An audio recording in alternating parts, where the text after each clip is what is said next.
Hello mga kakasina! Ako po ulit si Ate Angel ng Kusina ni Angel, and for today's video, gagawa na naman po tayo ng another dessert recipe na baka hindi mo pa nagagawa or nasusubukan sa iyong kusina, kaya't panoorin mo na ang buong video dahil madali lang po ito. So una, naglagay lang muna ako nito sa aking kasirola. Ito po yung mango chunks na 24 grams na jelly powder. After nun, tutunawin lang po natin ito sa 3 cups of water. Take note na hindi pa po dapat nakabukas yung apoy sa inyong kalan. Kapag tunaw na pong maigi yung ating jelly powder, ilagay na po natin yung iba pang mga ingredients kagaya ng evaporated milk. So ito po meron na yung 370 ml. Kakailanganin din po natin dito at least 1 cup ng ating condensed milk. So, ilagay lang natin yan dito lahat sa ating kasirola. And alam nyo ba mga kakusina na yung gagawin nating dessert recipe ay napakadali lang, kaya kayang-kaya mo na yung sundan at ibenta or inegosyo. Pwede mo rin niyang ihanda sa kahit anong klaseng okasyon. Maglagay lang tayo dyan at least half teaspoon ng vanilla essence or vanilla extract.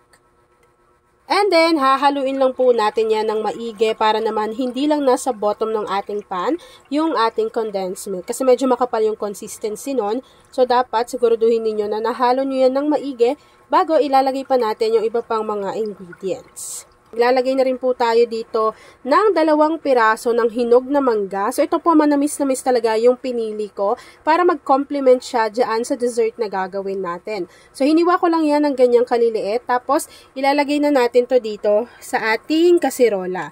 Magkano na po ba ang kilo ng mangga sa inyo? Sa amin kasi, nung bumili ako, 180 yung kilo. So, ang ginawa ko, 2 piraso lang yung binili ko. After nun, maglalagay na rin po tayo dito ng nata de coco. Nasa sa inyo naman kung gaano karami.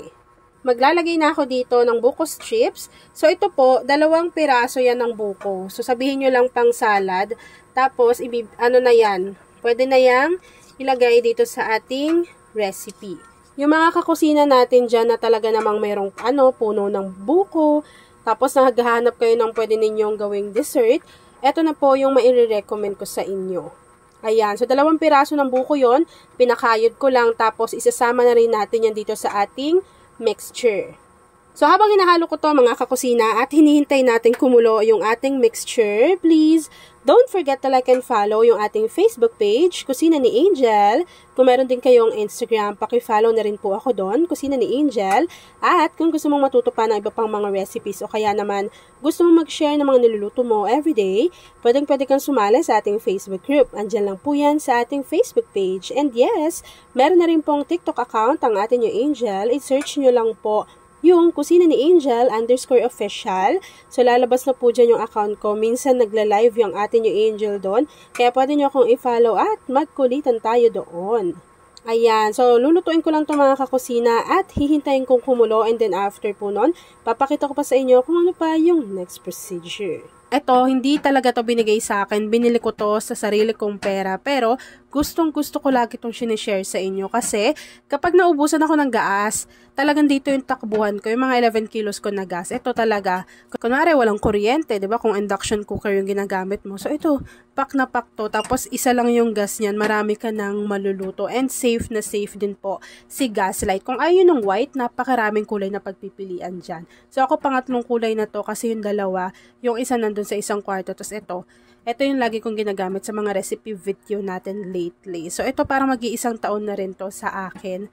Pero, sobrang tagal ko nang gumagamit ng Gaslight. So, kung gusto nyo rin yan, ilalagay ko yan dyan sa basket o kaya sa ating comment box section para makapagbili na kayo nito na talaga namang matutuwa kayo kasi magagamit nyo po iyan. At ayan na nga mga kakusina, kapag kumukulo na po yung ating mixture, pwede na po nating i-off yung apoy sa ating kalan. Isasalin ko lang ito dito lahat mga kakusina sa aking lagayan. Tapos, hihintayin na po natin yung mag-set at mag-firm, and then after po noon, ipapakita ko na sa inyo kung ano yung natapos nating easy dessert recipe. O diba, napaka-creamy nung ating dessert pero sobrang dali lang natin yung ginawa. Kaya kung ako sa inyo, pwede nyo yung gawing pang negosyo o kaya naman ihanda sa kahit anong klaseng okasyon.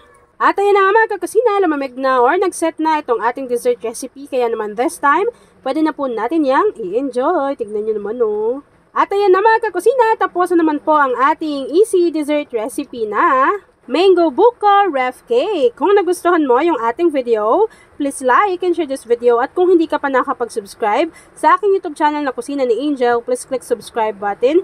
Click mo na yung notification bell, click all para lagi kang updated sa bawat in-upload kong mga videos.